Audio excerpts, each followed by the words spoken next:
have to decompose this rational expression into its component parts using the process of partial fraction decomposition. And some things I'm noticing is that I've got a linear term, and then I've got an irreducible quadratic term because x squared plus 6 doesn't factor, and it's a multiple. I mean, I've got it's repeated, so it's like x squared plus 6 times x squared plus 6. So to do my initial setup, I've got to think about, well, let's see. Here's my here's the linear term, the a over x, but then I've got to deal with the quadratic terms. So I've got to go bx plus c. Remember that exponent has to be one less, the degree of the exponent has to be one less than the degree of the denominator in order to be able to have decompose it in its parts. Otherwise, it's reducible because it's improper fraction, really. So I've got my linear term, I've got my first quadratic, irreducible quadratic term, and then I've got my repeated quadratic term, and I use the dx and the e to differentiate all those letters. So then I've looked at my denominator, and I realized that I had a lowest common denominator of x times the x squared plus 6 times the x squared plus 6. So what I've got to do is I'm going to clear my denominator. I'm going to multiply that whole fraction. In fact, I'm going to multiply both sides of that fraction, the expanded part plus the right-hand side, in order to clear the denominator so I can solve this. So what I'm going to do is I'm going to multiply the linear term, the first term, by that lowest common denominator of x times x squared plus 6 squared. And I wrote it out twice. And what simplifies here is I can cancel out the linear term, the x, so that leaves me the repeated quadratic. And when I FOIL that all out, I get that expression, ax to the fourth, and I won't bother to take the time to expand that because I know you know how to do that. And then I would do the same thing with the second term, and the second term is the bx plus c over that first irreducible quadratic, and I multiply that by the lowest common denominator. One of the quadratic terms simplifies out, cancels out, so it leaves me this expression, which when I expand that all out gave me this expression. And then I did that again for the third term, and instead of leaving it as x squared plus 6 quantity squared, I wrote it out twice so we can see how it cancels out nicely. It just leaves me the numerator times x, which gives me that quadratic term. So then what I've done, because I've multiplied the whole equation by a common denominator, I know at the left-hand side, the denominator is cleared, and that equals all three of the sums that I just calculated out before. And instead of writing those all out here, I just had them. So then what did I have? So then I looked at all my products that I came up with, and I know that x to the fourth has to equal the sum of all the x to the fourth terms, and there was an ax to the fourth and a bx to the fourth, and I decided, well, we don't really need the x to the fourth, so I just wrote it as the simple a plus b equals 1.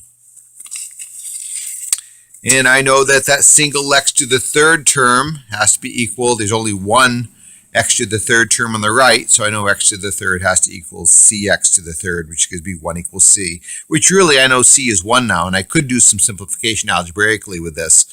I'm going to choose to do this with the matrix later on, so you'll see.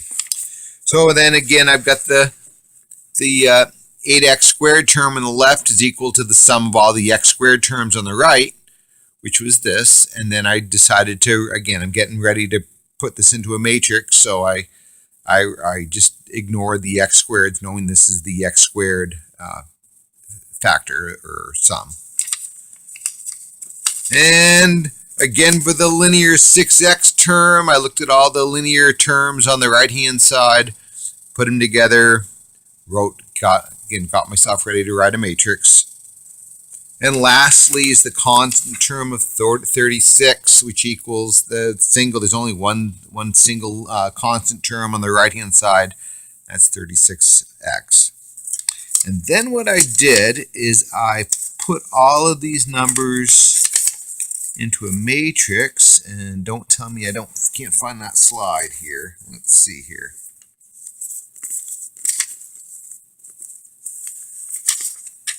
Oh, where is it? Where is it? Talk about wasted dead space here. I'm not seeing it. I'm going to show you my paper. Oh, here it is. So then I took all those terms, so here was the x to the fourth expression, which was a plus b equals 1. So there aren't any x to the thirds, x to the fourth, x to the third. There weren't any x squareds, linear x, just x to the first, and then the constant term of that. So I just substituted in zeros. For the b, there was just the one term, and so there was no x to the fourth, so I inserted zeros into all those other ones. Again, for this x squared one was my biggest term. That had a 12x squared, or 12x to the fourth. No, I guess it was 12x squared plus 6bx squared plus c equals 8. And basically what you do when you're setting up the matrix is you ignore you put zeros in for the terms that you don't have. Maybe I should find that slide for you.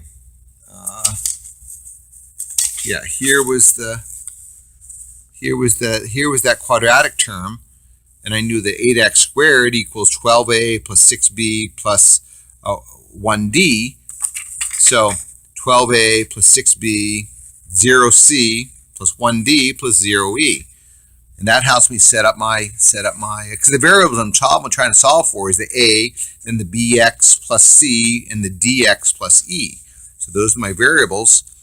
And here's my matrix, my coefficient matrix, and then here's the constant matrix. See the 8 for the x squared one corresponds to that 8 there. If you need some help setting up these matrices, give a yell.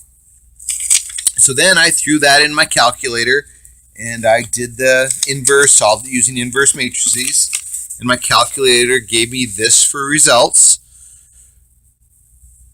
Okay, and then what I did is I replaced those back into my original equation, and 1a was 1, 0b 1c, and d was -4, e was 0, which gave me this expression.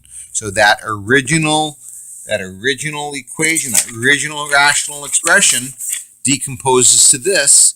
And then in order to check it, what I did is I multiplied each term here by the common denominator of x and x squared plus 6. So the first term, the 1 over x, so this is just my check on my work to make sure I did this right. So 1 over x times the common denominator gave me this. And then the first quadratic term multiplied by the common denominator, canceled out, gave me this.